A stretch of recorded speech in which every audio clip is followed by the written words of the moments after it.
pote qui est un pilote exceptionnel, vraiment très très bon, a gagné Le Mans dans sa catégorie, a conduit une voiture de Formule 1, un peu tout fait, toutes les catégories de voitures que tu peux imaginer, il a tout fait. Il s'appelle Oliver James Webb, je vais mettre son Instagram là. Et aujourd'hui, enfin hier soir, il me textait, il me disait qu'est-ce que tu fais? Demain matin, je vais à Auto Vivendi, apparemment il y a des voitures de ouf là-bas, est-ce que tu veux me rejoindre? Pourquoi pas? Donc on est dans la R8, on est parti vers Auto Vivendi, aucune idée à quoi m'attendre. Oh. Mais on va aller rejoindre Oli. C'est parti. Tu sais quoi, depuis que j'ai changé l'échappement de cette voiture, la consommation est devenue beaucoup pire. Oui, je sais que c'est un V10, mais je sais pas si c'est à cause de l'échappement en soi ou à cause du fait que maintenant qu'elle fait un très beau bruit, que je la conduis d'une manière un peu plus agressive. Je crois que c'est une combinaison des deux. Mais là, je suis à 12 miles per gallon. Alors vous êtes des champions, moi je peux pas faire la conversion de tête là en ce que c'est au litre 100. Mais en commentaire, mettez la conversion si vous pouvez pour que les autres puissent voir. Mais c'est pas top hein, quand même. Alors ouais, je viens d'arriver et c'est la folie. Je n'étais jamais venu ici avant. Alors Oli parle pas trop français. Bonjour Oli, comment ça va? Oli, hello, ça va? Oh oui, il parle français, super, un petit peu. Alors on est à Auto Vivendi, c'est juste hallucinant ce qu'ils ont ici. Ben, comme tu peux voir, on va faire une petite marche, on va parler un peu de toutes les voitures, mais il y a vraiment un peu de tout, c'est juste magnifique. Donc commençons ici, 812 super fast. Alors config assez habituel. Alors juste pour expliquer un peu, Auto Vivendi c'est quelque part où tu payes tous les ans et en gros c'est un membership où tu peux utiliser toutes ces voitures mais aussi aller à des événements et c'est vraiment stylé parce que t'imagines, donc tu payes, je crois que c'est vers 30 000 par an, quelque chose comme ça, et ensuite tu as accès à toutes ces voitures pour un certain nombre de jours par an. Donc 812 dans une config assez sympa, je sais pas si tu arrives à voir, mais tu as toutes les options carbone, les jantes finies dans ce gris très foncé et l'intérieur noir, siège sport. Ensuite donc GT3 RS, deuxième génération, tu peux voir ça à travers les trous là devant et les magnifiques jantes avec les petits liserés là en vert, je trouve ça super beau. Carbone de partout aussi, et ensuite derrière tu peux voir à travers les phares que c'est la deuxième génération de 991. On a ensuite, donc ça c'est très rare, couleur d'origine de l'usine, 488 GTB coupé en gris mat, très beau avec les jantes en gris aussi, avec les finitions sur les logos en carbone. Alors il y a beaucoup de carbone sur cette voiture, donc même ici, je sais pas si tu peux voir, bon ça c'est des options assez chères chez Ferrari. On a les sièges baquets aussi. Ensuite une Vantage, Oli en fait a une Vantage aussi, mais en noir, très belle celle-ci, dans un gris, donc ça c'est un peu un gris similaire, mais là c'est gloss et là c'est mat, ça change pas mal la dynamique de la couleur. Alors on a aussi jantes noires sur celle-là, très belle, je trouve les Vantage très jolies. Elles perdent pas mal en valeur et je pense que dans un an et demi, elles vont vraiment être à des prix super intéressants. Tu peux l'avoir full carbone à l'avant, mais celle-ci est juste en piano black. Ça, magnifique. Notre Aston, mais cette fois-ci, c'est la DBS Superleggera. Donc tout ça, tout le logo Superleggera, c'est fini en carbone forgé. Le logo Aston Martin aussi, ça c'est une option, bien sûr. Couleur bleu foncé, très belle, mais celle-là, elle a full option. Carbone à l'avant sur le splitter, carbone de partout sur la voiture. C'est juste magnifique. Je la trouve tellement belle cette voiture, honnêtement, surtout dans cette config bleu foncé avec les jantes noires, je la trouve très classe. On a une Rolls-Royce Wraith, bon ça vous connaissez très bien, vous l'avez vu plusieurs fois cette voiture, dans une config assez habituelle, mais si tu as envie de juste un peu sortir avec ta famille ou quoi, pour un bon dîner, un week-end, c'est la voiture parfaite. Alors là, on a 720S coupé dans une config très intéressante. Alors il y a des détails gris, donc non pas en carbone, mais en gris glossé, mais la couleur c'est Lantana Purple, donc violet Lantana, et c'est la couleur, il me semble, de la 675 LT de POG aussi. Alors il y a un peu de carbone autour quand même. Une chose qui est très stylée, c'est là, je sais pas si tu arrives à voir, c'est du verre, donc quand tu es à l'intérieur, tu peux voir à travers la structure ici. Très cool dans la 720S. Carbone aussi là, coupé avec des détails jaunes à l'intérieur, sur les sièges et juste à l'intérieur de la voiture. Et les freins aussi finis en jaune, les étriers de frein. Donc très cool. Et là, c'est où ça commence un peu les configs assez folles. Donc, on a quoi d'autre? On a une Performante. Alors, je ne connais pas le nom de cette couleur, mais un très beau bleu, baby blue clair, un peu magnifique. Alors, carbone forgé aussi sur le système ALA de la voiture. Il y a les jantes Performante, donc c'est une Spider aussi. Très beau. Alors, le kit carbone forgé en gloss sur celle-là. Franchement, ils ont géré au niveau de la config. Et toutes ces configs-là, vraiment impressionnantes. Alors, on a aussi 720S coupé, une autre, mais cette fois-ci dans une couleur assez similaire à celle de la Performante. Un peu plus différent. Là, il y a un peu plus de vert dans la couleur. Ça change pas mal au niveau de la caméra. Ce qu'on peut voir, nous, là, quand je regarde à travers l'écran de la caméra. Alors, Alors celle-ci, un peu pareil que l'autre. Donc il y a du carbone ici, mais là c'est fini en gris. Carbone sur les rétros, mais à l'avant c'est fini en gris aussi. Donc c'est la moitié du kit carbone, mais aussi très belle. On va revenir à ça à la fin de la vidéo. Mais dis-toi que la peinture sur cette voiture a coûté 104 000 livres. Donc je sais pas, 130 000 euros. Aventador, dans une couleur. Alors là pour le coup, ça change énormément. Ce que moi je suis en train de voir, c'est complètement différent de ce que vous êtes en train de voir. Je comprends pas pourquoi la caméra fait ça. Moi je vois genre un vert, mais sur la caméra ça fait vraiment bleu. Donc là vous devez dire comment tu arrives à avoir un vert, mais je te jure que ça change beaucoup au niveau de la vue à travers la caméra. Aventador S Roadster, très très belle. Alors la Roadster ici, tu peux voir, il y a deux petits trucs que tu dois enlever, deux petits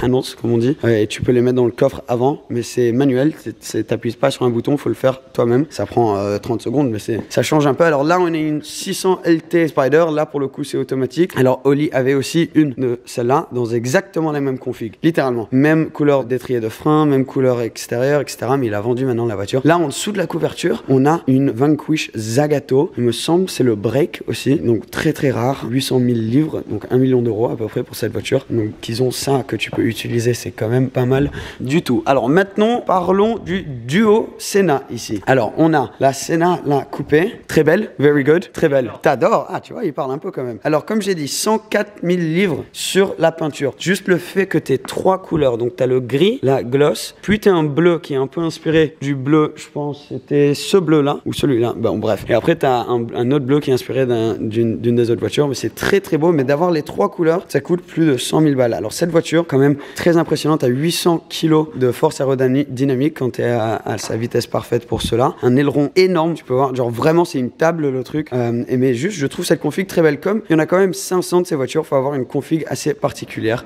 Alors carbone mat, et vraiment la voiture a pas fait beaucoup de kilomètres. Et juste à côté de celle-ci, une autre Senna, mais celle-ci une GTR. Donc cette voiture est pas immatriculée pour la route, c'est seulement pour le circuit. Donc ils font des événements sur circuit ici, et tu peux voir les détails comme là les petits liserés en carbone qui sont juste magnifiques. Waouh, il y a vraiment juste du carbone de partout. Et la taille du splitter, genre là le Dodan, tu vas le manger mais d'une puissance, ça va être très très violent. Il y a aussi les pneus slick ici que tu peux mettre sur la voiture, juste là, magnifique. Et l'aileron, si tu pensais qu'il était gros sur la dernière, ben regarde-moi ça. Genre je sais même pas comment t'appellerais ça, mais c'est juste une structure énorme. Ouais, la voiture est quand même dingue. Et regarde à l'intérieur, je sais pas, c'est ici que tu ouvres. Is it open? I think it's maybe closed, because that's the button, right? It's on an auto. I don't know, because it's on ok, ouais. Électrique, ouais, c'est un truc que tu dois tirer pour sauver du poids. T'as raison.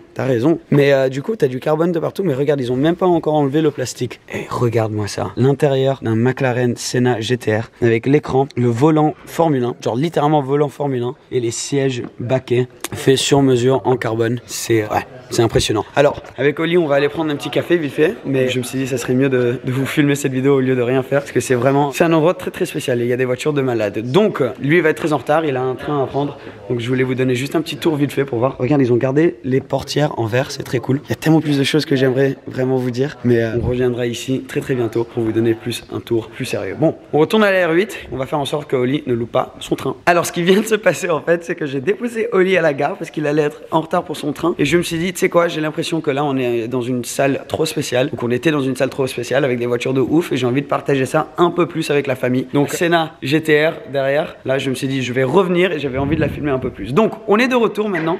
Une chose que je peux vous montrer un tout petit peu plus, désolé que c'était un peu à l'arrache avant, mais bon, vous avez vu un peu la plupart et vous connaissez la plupart des options sur toutes ces voitures, mais c'est celle-là dont je veux te parler le plus. Mais vite fait, parce qu'ils ont enlevé un peu plus de la couverture ici. Regarde sur la Zagato, déjà tu peux voir que c'est la Zagato à travers le petit Z là, mais regarde toutes les options carbone qu'il y a. Tout le toit est en carbone, c'est juste magnifique. Et ouais, bon, cette voiture, 1 million d'euros quand même, très très très rare, mais très très très belle aussi. Je la trouve juste hallucinante. Bref, alors parlons un peu plus de la Senna GTR, puisqu'il y a vraiment des détails tellement sympas. Genre regarde même là, juste sur le splitter, une petite ouverture, juste pour le kiff. Là, l'air passe en dessous, et bien sûr, ensuite en dessous c'est complètement plat, et ça rabaisse la voiture au sol. Donc celle-ci peut faire 800 kg de force aérodynamique, celle-ci peut en faire 1000. Une tonnes de downforce une fois que tu es en train de conduire. Alors, un autre petit détail, regarde là la vitre. Tu vois, c'est bien sûr, il n'y a pas de vitre électrique, c'est juste une petite ouverture que tu peux ouvrir. Je voulais aussi te montrer des échappements. Alors, sur la Senna, tu peux peut-être voir là-bas, il y a 3 sorties d'échappement. Alors, il y en a quelques-unes en Amérique qui ont 2 sorties d'échappement. Et ça, c'est juste à cause du niveau de CO2 qui sort de la voiture. En Angleterre et en Europe, ils doivent rajouter d'autres petits détails pour faire descendre les CO2, les niveaux de CO2. Donc, c'est pour ça qu'il y a 3 échappements. Mais en Amérique, ils s'en foutent un peu plus. Donc, tu as 2 échappements, pardon. Quand j'ai appris ça il y a quelques mois, au début, je comprenais pas. Mais voilà, c'est plus logique. Mais du coup, ici, comme on s'en fout un peu qui sort au niveau de CO2 sur celle-là, comme c'est seulement pour être sur le circuit, ils ont laissé les 2 sorties. Et ces 2 sorties assez brutales quand même. Et en dessous, ici, ça doit chauffer pas mal parce que, comme tu peux voir, ça sort vers le haut. Donc voilà, un petit détail, un petit fact que tu savais peut-être pas au niveau de la Senna GTR.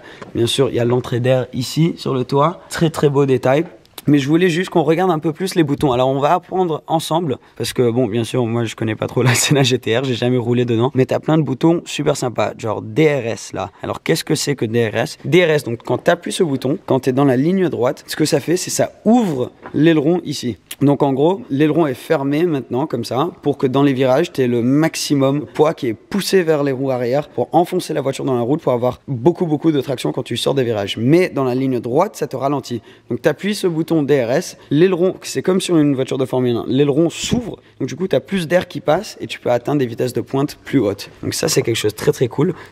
Ensuite tu as quoi? Tu as Talk, donc ça c'est tout simple, ça c'est ta radio vers ton équipe, parce que bon, si tu as dépensé plus d'1 million sur une voiture, tu as sûrement une petite équipe qui t'aide aussi. Ça c'est auto manuel à travers les palettes ici, tu vois, des petites palettes vraiment en mode Formule 1. Page, c'est ce que tu vas voir de différent je pense sur ton tableau de bord. Alors le tableau de bord est complètement modifié pour être plus voiture de course bien sûr, donc c'est pas le même que dans la Senna routière là-bas. Units, donc ça c'est si tu veux en miles per hour ou en kilomètres par heure, il me semble. Alors là, on a le ESC.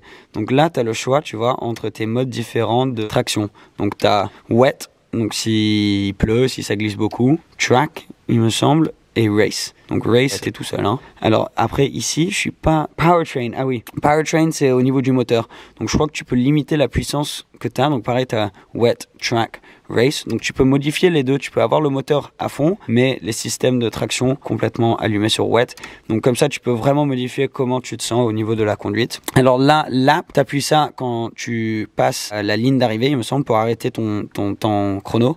PLC, je suis pas sûr du tout. Neutral, donc ça c'est comment tu te mets en neutre. Launch, bien sûr, c'est launch control. Et aux, je pense pas que c'est pour de la musique parce qu'il n'y a pas de radio. Donc je sais pas exactement ce que c'est. Si tu le sais, mets-le en commentaire en dessous. Donc voilà, là tu as aussi, je viens de remarquer, tu as une petite plaque où ça te dit que c'est la numéro 20 des 75 qui vont produire. Ça c'est assez stylé aussi. Alors ensuite on a quoi? On a ici, je vais voir si je sors le flash de mon téléphone pour risquer de pouvoir voir un peu plus. On a... Boum. Alors on a plusieurs boutons. Alors il faut que la caméra fasse sa mise au point, voilà. Alors on a plusieurs boutons. Master, donc ça c'est toute l'électricité et tout ce qui est les écrans, etc. dans la voiture. Quand tu appuies sur Master, ça s'allume ou ça s'éteint. Hazard, c'est les clignotants. Ensuite, Engine Oil, tout ça, bon, ESC, c'est la traction. Et après, le gros bouton rouge, c'est s'il y a un feu, tu t'appuies ou tu tires là-dessus et en gros, ça essaie de contrôler la situation. Et après, en bas, tu as le système de clim. Donc fan à gauche, donc le bouton gris à gauche, ça tu peux le tourner pour avoir plus d'air qui sort et ensuite à la température à droite. Donc tu as quand même la clim, donc tu peux faire ton tour de circuit avec la clim. En bas, on a l'extincteur. Au cas où il y ait un petit souci au niveau du feu dans la voiture. Il y a là aussi des petites prises USB pour que tu puisses faire tes temps chrono ou si tu as les caméras. Donc tu vois, tu as une caméra en haut ici. Si la caméra est en train de te filmer, tu peux ensuite mettre juste là-dedans et tu as ton tour complètement filmé. Et après, bon, il y a les sièges que je t'ai montré tout à l'heure, full carbone aussi. Mais voilà, donc ça c'est le jouet des millionnaires pour circuit. Et là, c'est vraiment le garage. Donc, en gros, quand tu es ici et tu poses tes 30 000 balles ou quoi, je crois que tu as un système de points. Donc, tu auras, je sais pas, par exemple, 200 points. Et si tu prends une Performante pour un jour, c'est 11 points. Et donc, comme ça, tu peux choisir quelle voiture tu veux, comment tu veux distribuer tes points pour pouvoir utiliser les voitures quand tu veux. C'est un système très, très cool. Et ce que ça veut dire aussi, c'est que tu t'en fous un peu plus de la valeur des voitures. Tu vois, une 720S ou une DBS, une voiture qui perd énormément en valeur. Là, tu t'en fous parce que c'est pas toi qui as payé pour la voiture. Toi, tu as juste tes points, que tu prennes une 720 ou une Performante, ça te change rien. Donc, tu peux avoir des voitures, par exemple, comme la DBS. Moi, je kiffe cette voiture, mais j'aurais vraiment du mal à en acheter une parce que elle perd tellement en valeur. Tandis que là, si tu as payé tes 30 000 par an, tu peux l'utiliser une semaine ou quelque chose comme ça et tu t'en fous si ça perd la valeur ou pas. Donc, ça, c'est très, très, très cool. Donc, un système super sympa, là, à Auto Vivendi. Et franchement, je suis très impressionné. Alors, je vais fermer la porte de la Senna. La porte est tellement légère, complètement en carbone. Boum. Waouh, impressionnant. J'espère que tu as kiffé cette vidéo quand même. C'est pas tous les jours qu'on voit une Senna GTR. Donc c'est pour ça que je me suis dit ça valait la peine de revenir pour vous montrer plus. Parce que moi aussi j'avais envie de la revoir un peu plus. Mais ouais, voilà. J'espère que tu as kiffé. Et moi je vais te revoir pour une autre vidéo très très bientôt. C'était un peu improvisé, c'était un peu à l'arrache au début. On a réussi à bien parler de la voiture. Donc allez, à très très bientôt. Mets un petit pouce bleu si tu as kiffé cette vidéo. Ça aide énormément la chaîne. Et sinon on se voit très bientôt. Merci la famille. Ciao ciao.